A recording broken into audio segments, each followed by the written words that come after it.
at walang sawang suporta sa mga kapwa nating Pilipino, mga OFW o mga nanirahan po doon sa The Hague and Netherlands, mga ka-idol.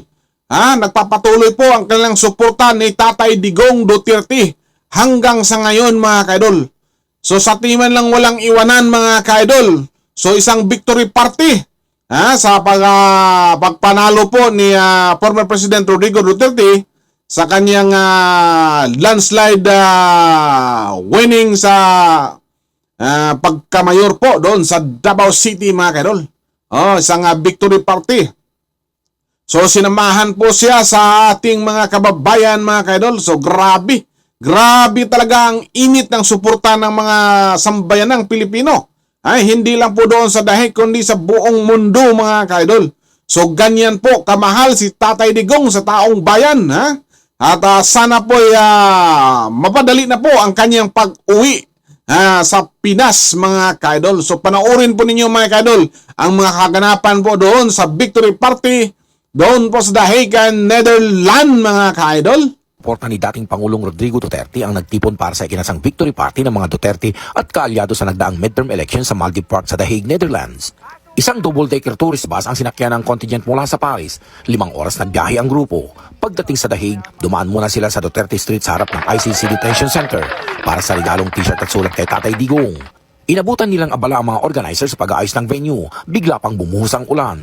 Pamawi sa 12 degrees na lamig at ulan ang potato fries, fish fillet at chicken nuggets para sa lahat.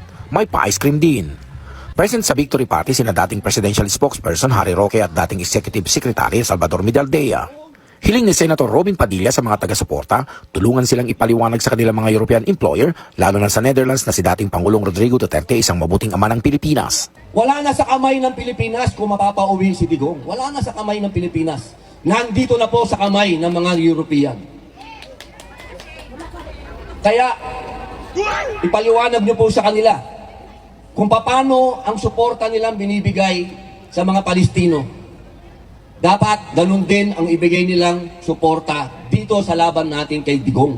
Dahil si Digong ay biktima ng masamang publicity, masamang propaganda.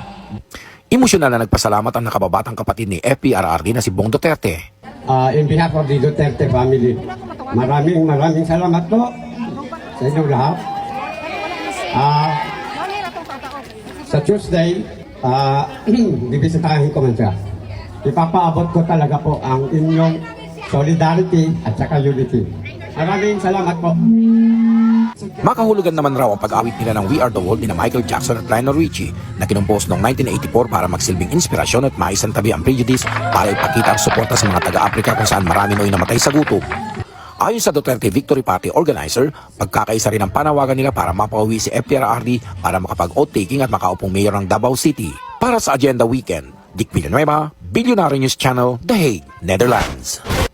Okay, mga kaidol, so maraming salamat po sa inyong pagpanood So paki-like na po sa ating video, mga kaidol. So malaking tulong na po to sa akin, mga kaidol, yung pag-like po sa ating video. Thank you for watching. Bye-bye!